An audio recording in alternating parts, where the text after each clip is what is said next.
भागलपुर व्यवहार न्यायालय को एक बार फिर ईमेल के जरिए बम से उड़ाने की धमकी मिलने से पूरे प्रशासनिक और न्यायिक महकमे में हड़कंप मच गया। धमकी मिलते ही जिला प्रशासन और पुलिस अलर्ट मोड में आ गई। एहतियातन न्यायालय परिसर की सुरक्षा व्यवस्था कड़ी कर दी गई और बम निरोधक दस्ते के साथ भारी संख्या में पुलिस बल तैनात किया गया। सुरक्षा एजेंसियों ने पूरे कोर्ट परिसर की गहन तलाशी ली। हालांकि तलाशी के दौरान कोई संदिग्ध वस्तु बरामद नहीं हुई। मामले की जानकारी देते हुए जिला पुलिस कप्तान प्रमोद कुमार यादव ने प्रेस कॉन्फ्रेंस में बताया कि धमकी भरे ईमेल भेजने वाले की पहचान और उसकी सच्चाई की जांच की जा रही है। एसएसपी ने कहा कि फिलहाल कोर्ट परिसर की सुरक्षा और बढ़ा दी गई है और हर पहलू से मामले की जांच जारी है। आज का जो प्रेस कॉन्फ्रेंस है ये बुलाया गया एक महत्वपूर्ण मामला है। आप लोगों को पता होगा कि कुछ दिन पहले भी यहाँ के जो जिला व्यवहारिक न्यायालय है कोर्ट में एक बम थ्रेट आया हुआ था, जो एक होक्स मैसेज के माध्यम से, एक ईमेल के माध्यम से जो है कोर्ट परिसर के जो कंप्यूटर है उसमें भेजा गया था। और उसमें उस दिन तत्काल हम लोग BDDS टीम, जो हम लोग की स्पेशल टीम होती है, उसमें पूरा एक सैनिटाइजेशन किया गया था। तो सैनिटाइजेशन के बाद पता चला था इट वाज होक्स और उसमें कुछ मतलब कोई तथ्य जो है सही नहीं था और उसके आलोक में पूरी कार्रवाई की गई थी। और उसी आलोक में हम लोगों ने एक प्राथमिकी भी दर्ज किया था, जिससे संबंधित जो भी उसके टेक्निकल डिटेल्स वगैरह होते हैं, जो माइक्रोसॉफ्ट या अन्य जो कंपनियां हैं उनको भेजा गया है उसकी IP और अन्य चीज़ें प्राप्त करने के लिए।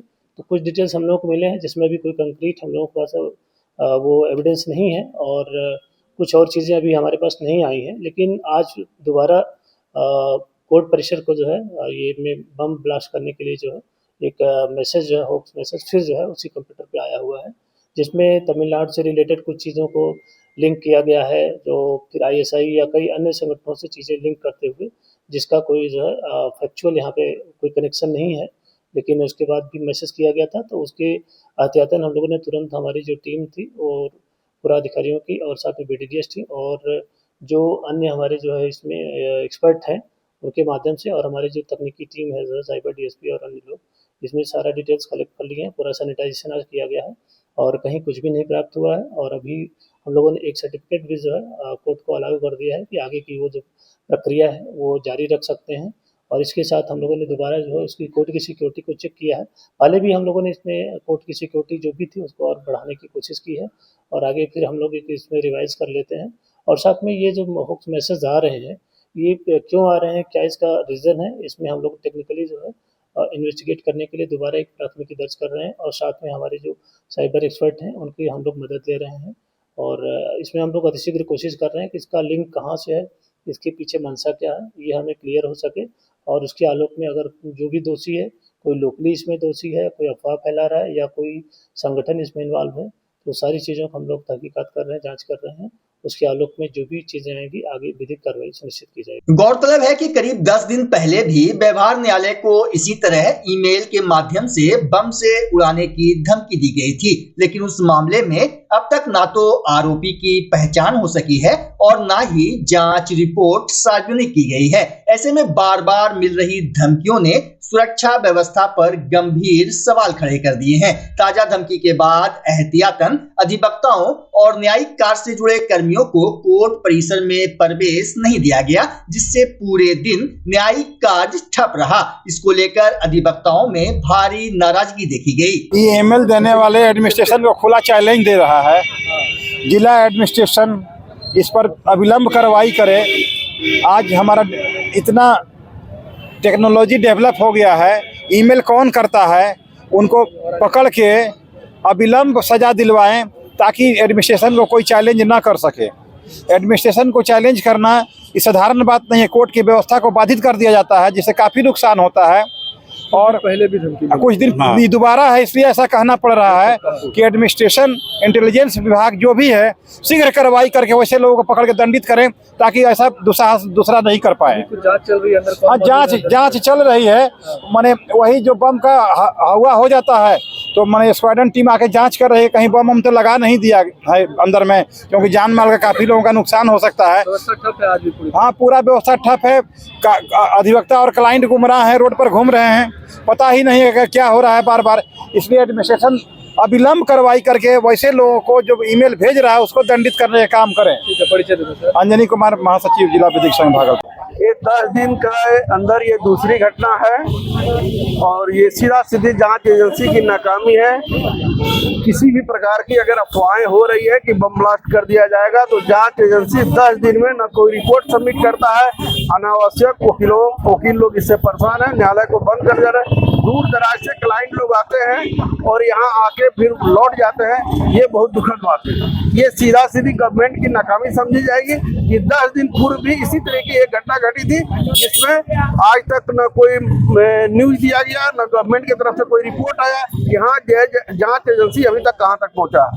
क्या नाम है? Vinod Kumar Yadav, civil court Bhagalpur. मामला कुछ नहीं है, हर बार भेड़िया आ रहा है का बहाना करके जो है हमारा जो न्याय व्यवस्था है इसको पूरी तरह से ठप करने का काम कर रहा है। हमारा जो सूचना तंत्र है वो पूरी तरह से फेल हो रहा है। व्यवस्था को हम लोग ले तो लिए हैं लेकिन व्यवस्था को चलाने का क्षमता हमारे में अभी भी नहीं है। यही है, पिछले बार की तरह इस बार भी अफवाह निकलेगा। जांच हो रहा है, क्या जांच हो रहा है? सिर्फ फॉर्म पूरा किया जा रहा है प्रशासन के द्वारा। लोग दूर देश से आ रहे हैं, परेशानी हो रही है, वकील को भी हो रही है, वकील के साथ साथ क्लाइंट को भी हो रही है। और व्यवस्था जो है, प्रशासन जो है सो जांच के नाम पे अपना फॉर्म पूरा करके फिर वही जीरो का जीरो था, फिर किसी तरह आ जाएगा, फिर इसी तरह से काम को बाधित किया जाएगा। तो न्यायालय को तो मजाक बना के रख दिया है। क्या नाम है? मेरा नाम महावीर तिवारी हुआ। क्या है? हम एडवोकेट हैं। भागलपुर के मौलाना चक इलाके में अपराधियों के बुलंद हौसले एक बार फिर सामने आए, लेकिन इस बार पुलिस की सक्रियता भारी पड़ी। मुजाहिदपुर थाना क्षेत्र अंतर्गत नगर निगम वार्ड संख्या 39 के पार्षद पति अब्दुल सरवर कुरैशी उर्फ मिंटू कुरैशी के घर पर बम फेंकने की सनसनीखेज घटना के बाद पुलिस ने तेजी से कार्रवाई करते हुए आरोपियों को गिरफ्तार कर लिया। पुलिस के अनुसार घटना से पहले पार्षद पति से लगातार रंगदारी की मांग की जा रही थी। रंगदारी नहीं देने पर हथियार लहराकर जान से मारने की धमकी दी गई और दहशत फैलाने के मकसद से पूरी वारदात का वीडियो भी बनाया गया, जो बाद में सोशल मीडिया पर वायरल हो गया। वीडियो वायरल होते ही मुजाहिदपुर थाना पुलिस हरकत में आई और फुटेज के आधार पर आरोपियों की पहचान कर त्वरित छापेमारी कर उन्हें दबोच लिया। बताया जा रहा है कि बीते 4 फरवरी को अपराधियों ने पार्षद पति के घर के सामने बम फेंका, जिससे इलाके में अफरा तफरी मच गई। एसएसपी प्रमोद कुमार यादव ने बताया कि अन्य संलिप्त आरोपियों की गिरफ्तारी के लिए छापेमारी जारी है और मामले की गहन जांच की जा रही है। कराना चाहते हैं कि मुजाहिदपुर में 2 दिन पहले एक वीडियो वायरल हुआ था जो हम लोग को प्राप्त हुआ था, और एक वहाँ पे क्रिमिनल है जो पहले जेल रहा है, जेल से छूटा हुआ है कुछ दिन पहले, और आने के बाद वो एक हाथ में एक हथियार लेते हुए और दूसरे हाथ से जो यहाँ पर पटाखा बम लोकली बनाने के जो कुछ क्रिमिनल इसमें जो है माहिर हैं, उसी से जो है एक खुले मैदान में पटकता है और कुछ जिससे उसकी साथ दुश्मनी या जो भी चीज़ है उनको वो वार्न करते हुए उसमें कुछ गाली गलौज करता है। वो वीडियो जैसे हम लोगों को संज्ञान में आया, तुरंत उसमें प्राथमिकी दर्ज की गई। एक विशेष टीम एसडीपीओ सिटी 2 के नेतृत्व में गठित करते हुए हमारे डीआईओ की टीम थानाध्यक्ष ने उसमें तुरंत रेड छापामारी चालू कर दी और उसी के आलोक में उससे संबंधित जो वीडियो में 2 अपराधी थे उनकी गिरफ्तारी, साथ में अन्य जो है करीब 5 अपराधियों की जो गिरफ्तारी हुई, जिसमें एक पिस्टल, एक कट्टा और कुछ जो बारूद के जो है वो मसाला था उसको हम लोगों ने बरामद किया है। और इस तरीके से उसमें एक एक्यूज और उसमें जो गिरफ्तारी करना है वो बाकी है, उसके लिए हम लोग छापामारी कर रहे हैं और संभवतः वो कहीं यहाँ से निकला हुआ है जो हम लोगों को सूचना मिली हुई है, लेकिन जो बचा हुआ है उसमें हम लोग गिरफ्तारी का प्रयास कर रहे हैं। बाकी जो उसमें अभियुक्त शामिल थे 5 लोगों की गिरफ्तारी कर ली गई है। ऐसी जो भी गतिविधि करता है उसके तत्काल जो विधिक रूप से जो है कार्रवाई की जाएगी, फिर वो चाहे किसी प्रकार का क्रिमिनल हो। साथ में हम लोग उसके और जो रिकॉर्ड्स खंगाल रहे हैं उसमें जो अन्य लोग शामिल हैं, ये किस प्रकार की गतिविधि और ये कहाँ से ये जो पटाखा बम बनाते हैं इसका मसाला वगैरह या जो भी चीज़ इसमें है और कहाँ से प्राप्त करते हैं, तो उसकी भी हम लोग एक रिपोर्ट मतलब मंगा रहे हैं और साथ में लोकल आसूचना संकलन करते हुए इसको बृहद स्तर तक छापामारी की जाएगी और जो भी इसमें शामिल है उनकी गिरफ्तारी की जाएगी। आपराधिक हिस्ट्री भी है सर? हाँ, उसका आपराधिक हिस्ट्री है, पहले भी जो है और कुछ कांडों में वो जेल गया हुआ था और उसी आलोक में जो पहले से जिससे उसकी दुश्मनी थी उसी को चेतावनी देने के लिए उसको जो है एक वार्निंग करने के लिए जो है वो वहाँ पर ये जो पटाखा बम था उससे फोड़ते हुए एक मैदान में और संबंधित को जो है वो गाली गलौज करते हुए जो है वीडियो में अपना अकेले ही देखा गया है और उसी के आलोक में कार्रवाई की गई है। एक अभियुक्त बचा है, उसकी गिरफ्तारी अतिशीघ्र कर ली जाएगी। वैशाली जिले के हाजीपुर स्थित डीटीओ कार्यालय में उस वक्त अफरा तफरी मच गई जब डीएम वर्षा सिंह अचानक निरीक्षण के लिए पहुंची। मीडिया रिपोर्ट्स के अनुसार डीएम को डीटीओ कार्यालय में ड्राइविंग लाइसेंस और वाहन संबंधी कार्यों के नाम पर अवैध वसूली एवं दलालों की सक्रियता की गुप्त सूचना मिली थी। निरीक्षण के दौरान एक दलाल को रंगे हाथ गिरफ्तार किया गया। उसके मोबाइल की जांच में लेन देन से जुड़े कई अहम सबूत सामने आए हैं। मौके पर ही सदर थाना पुलिस को बुलाकर आगे की कानूनी प्रक्रिया शुरू कर दी गई। डीएम वर्षा सिंह ने साफ कहा कि कार्यालय से बाहर बैठकर काम करने वाले या अवैध गतिविधियों में शामिल अधिकारी कर्मचारी भी कार्रवाई से नहीं बचेंगे। उल्लेखनीय है कि हाजीपुर डीटीओ कार्यालय को लेकर पहले भी भ्रष्टाचार से जुड़ी खबरें और वीडियो सामने आते रहे हैं। सूचना प्राप्त थी कि डीटीओ ऑफिस में अनधिकृत व्यक्तियों का प्रवेश होता है और उनके द्वारा जो ड्राइविंग लाइसेंस है और आरसी है वो सब के बारे में बाहर डीलिंग्स की जाती है। उसी क्रम में आज ये औचक निरीक्षण किया गया है और एक दलाल पकड़ाए भी हैं। अभी सदर थाना यहाँ आया हुआ है और उनके मोबाइल में सारे एविडेंस देखे गए हैं कि वो किस प्रकार से सारी डीलिंग्स कर रहे हैं बाहर पब्लिक से, तो उन पर एफआईआर की कार्रवाई की जा रही है। कुछ अधिकारी आपको देखकर भागते हुए दिखाई दे रहे थे। यहाँ पर अंदर जब जांच शुरू हुई है तब केवल डीटीओ उपस्थित थे पदाधिकारी के रूप में। यहाँ एडीटीओ या एमवीआई कोई पदाधिकारी उपस्थित नहीं थे। तो जो अनुपस्थित थे उन पर भी कार्रवाई होगी, जो कर्मी अनुपस्थित थे उन पर भी कार्रवाई होगी। एडिशनल डीटीओ आपको देखकर मैम देखे भाग के गाड़ी रोक के फिर भागते हुए दिखाई दे रहे थे। जांच हो रही है सभी के, जितने जो कार्य आवंटन यहाँ पे है, कौन क्या क्या काम करता है, वो सबकी जांच हो रही है। किसके लॉगिन में क्या क्या पेंडेंसीज है उसकी भी जांच हो रही है। सबसे स्पष्टीकरण की मांग की जाएगी कि क्यों पेंडेंसीज है। और जांच टीम अभी यहाँ पर अवेलेबल है, 2 घंटा उनको और लगेगा और ये तब तक गेट क्लोज रहेगा। तो पूरी जांच होगी, उस आलोक में कार्रवाई की जाएगी। कुछ गिरफ्तारी भी हुई है क्या? एक व्यक्ति गिरफ्तार अभी हुए हैं ऊपर, उनसे विशेष डिटेल्स लिए जा रहे हैं, उनको थाना ले जाएंगे। जांच के क्रम में कुछ अवैध कागज मिले हैं? अवैध अभी पेंडेंसीज पे हम लोग इंटरेस्टेड है। अब उस व्यक्ति के मोबाइल में जो अवैध कम्युनिकेशन है, जो गोपनीयता है ऑफिस की और जो बाकी पैसे के लेन देन की बातें हैं, उसमें जो प्रमाण है उसके आधार पे कानूनी कार्रवाई की जाएगी। यदि ऐसा पाया जाता है कि सरकारी पदाधिकारी या कर्मी द्वारा चीज़ों को डिले किया जा रहा था किसी और वेस्टेड इंटरेस्ट में, तो उन पर भी कार्रवाई। अधिकारियों पर भी कार्रवाई होगी। अधिकारी यदि दोषी पाए जाते हैं कि पेंडेंसी जो है वो अनावश्यक रूप से किया जा रहा है, तो उस आलोक में कार्रवाई। भागलपुर के मधुसूदनपुर थाना क्षेत्र में पुलिस ने बड़ी कार्रवाई करते हुए 2 अपराध कर्मियों को अवैध हथियार और जिंदा कारतूस के साथ गिरफ्तार किया है। पुलिस को गुप्त सूचना मिली थी कि कंझिया चौक के आसपास एक अपराधी किसी बड़ी वारदात की नियत से हथियार के साथ घूम रहा है। सूचना के आधार पर गठित विशेष टीम ने छापेमारी कर प्रभूति यादव निवासी भतौड़िया को एक देसी पिस्टल और 5 जिंदा कारतूस के साथ गिरफ्तार किया। पूछताछ में उसकी निशानदेही पर उसके सहयोगी सकलदेव यादव को उसके घर से एक देसी कट्टा और 4 जिंदा कारतूस के साथ दबोचा गया। सिटी डीएसपी 2 राकेश कुमार ने बताया कि दोनों आरोपियों के खिलाफ मामला दर्ज कर विधि सम्मत कार्रवाई शुरू कर दी गई है। मामला है कि एसपी के आदेश का अनुसार में अपराध कर्मियों के विरुद्ध संपन्न अभियान चलाया जा रहा था। इसी अभियान के क्रम में मधुसूदनपुर थाना को सूचना मिली कि मधुसूदनपुर थाना कांड संख्या 204 के प्राथमिकी अभियुक्त प्रभूति यादव जो कि अपराध कर्मी है, सूचना मिली जिसके आलोक में एसएचओ के द्वारा अपने अन्य टीम का संगठन कर छापेमारी किया गया। इस छापेमारी क्रम में प्रभूति यादव को गिरफ्तार किया गया और गिरफ्तार किया गया और उससे पूछताछ करने पर उनके द्वारा बताया गया कि जो घटना 204 अवधि के 24-25 में किया गया घटना में जो विशेष छिपा के खुलने जगह रखा हुआ है, इसकी आलोक में छापेमारी किया गया। जिस छापेमारी में सकलदेव यादव के घर से एक पिस्टल एवं 5 गोली का बरामद किया गया है और गिरफ्तार कर को थाना लाया गया है। सर के ये जो आर्म्स पकड़ाया इसमें एक अलग एफआईआर आप लोग दर्ज कर रहे हैं? हाँ, इस अलग एफआईआर किया गया है।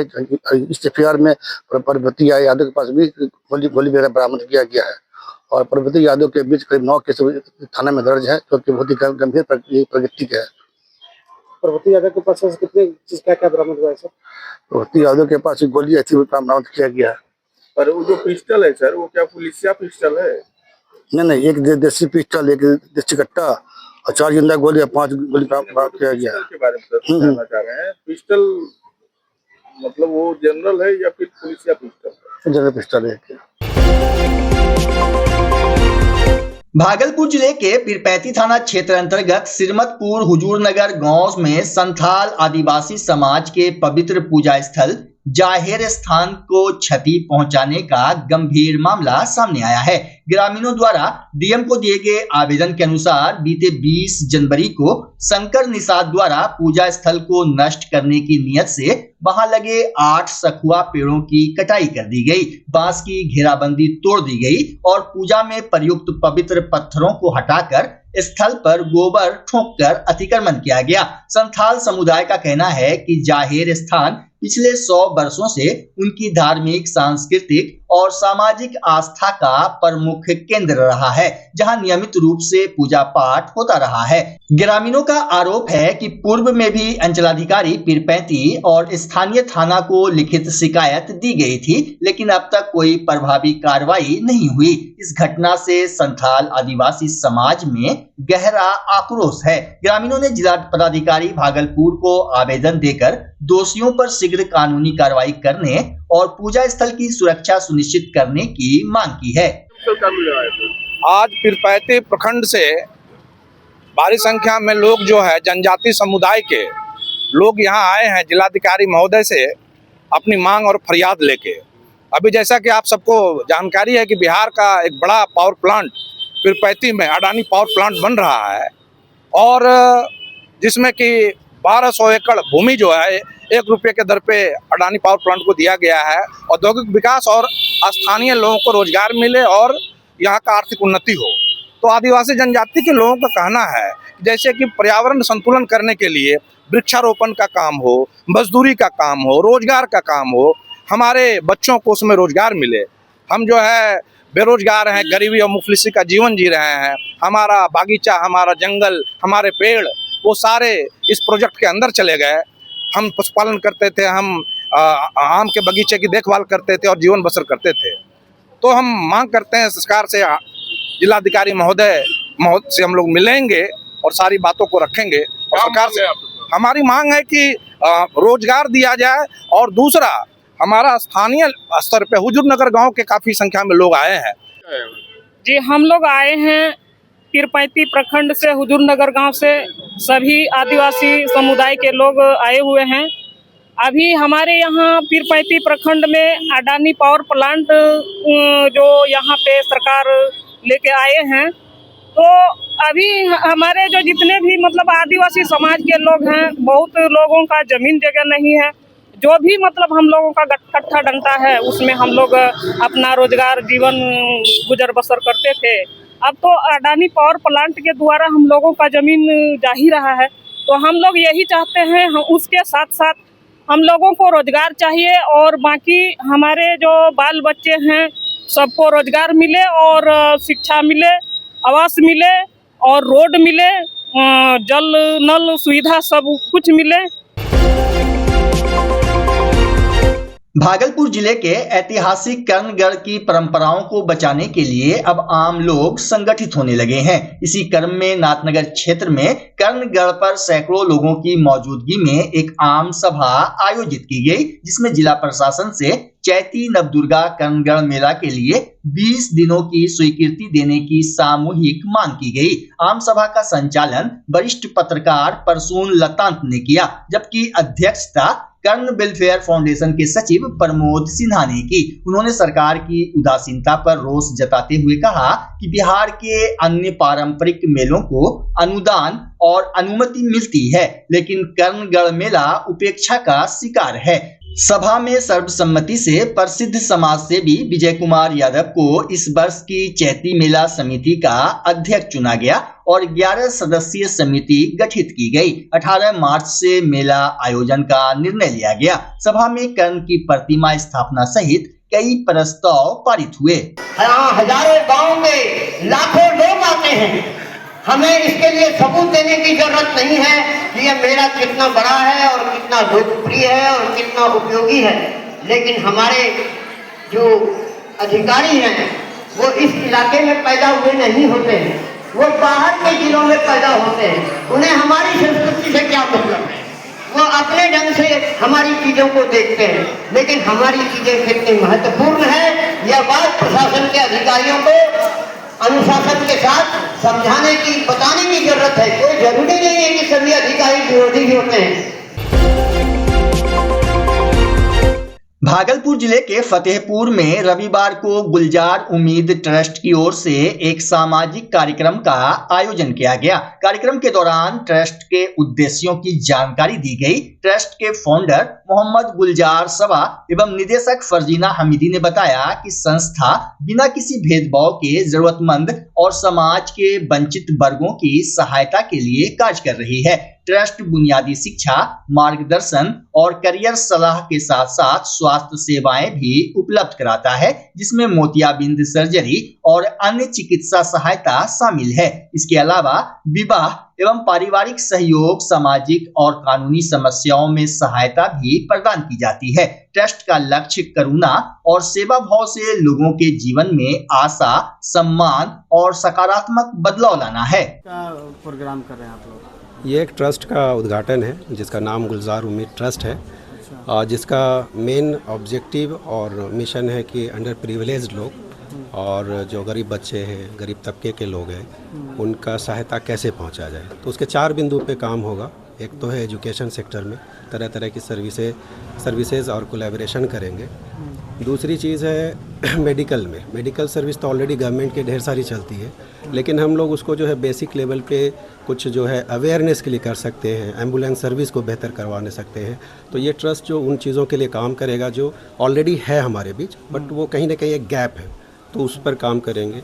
तीसरी चीज़ है सोशल सर्विसेज। हम लोगों के सबकी एक पर्सनल रिस्पॉन्सिबिलिटी के साथ एक सोशल रिस्पॉन्सिबिलिटी भी है कि एग्जाम्पल के तौर पे अगर एक सफाई भी करनी है तो that is called as social responsibility, that वो मुझे डिलीवर करना है कि सोशल रिस्पॉन्सिबिलिटी लेके।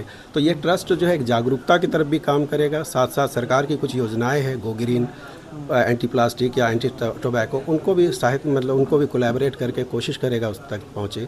लेकिन इनका मेन मकसद जो जाएगा वो अंडर प्रिविलेज बच्चों, परिवार और जो स्कूल ड्रॉप आउट्स बच्चे हैं, वो कल कैसे वो उसको हम कन्विंस कर करके उनको एटलीस्ट एक ग्रेजुएशन हो, एक डिग्री वो हासिल कर ले और फिर उसके बाद एक बेसिक उसको ट्रेनिंग मिल जाए, ताकि आने वाले दिन में वो जो है कुछ स्किल्ड बन करके कुछ जगह जॉब ले, ना कि वो ये सोचे कि हमको बस ज़िंदगी जीनी है और 50 रुपया या 500 रुपया कमाना है, वो खुद पे डिपेंड हो। तो वो है, तो ये एक कह सकते हैं कि ये एक जो इसका बुनियाद है उसकी मेन चीज़ यही है।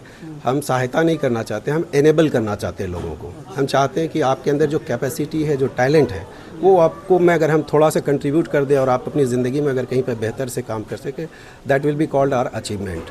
और उसी पे हमारी टीम, मैं सब मिल के काम कर रहे हैं। बच्चा जब जन्म लेता है तो कई बार बच्चा तुरंत नहीं रोता है, रोने में देर हो जाता है। ऐसे में बच्चा क्षतिग्रस्त हो जाता है और उसके बचने की संभावना कम हो जाती है। और यदि बचा तो भविष्य में उसमें विकलांगता की समस्या आती है, जिसे सीपी कहते हैं, जिसका कोई माकूल इलाज नहीं है और ज़िंदगी भर बच्चा विकलांगता से जूझ सकता है। ऐसे में पूरे संसार में कूलिंग थेरेपी का सहारा लिया जाता है। जन्म से ठीक 6 घंटा के अंदर यदि उसको कूलिंग थेरेपी दिया जाए तो उससे उसका सीपी की समस्या कम होती है और बचने की भी संभावना बढ़ती है। पहली बार बिहार झारखंड में आपके शहर के स्नेह नवजात शिशु बाल सेवा केंद्र में यह मशीन उपलब्ध है। कभी भी ऐसी बात हो कि बच्चा रोने में विलम्ब हो गया तो आप स्नेह नवजात शिशु बाल सेवा केंद्र में जरूर संपर्क करें।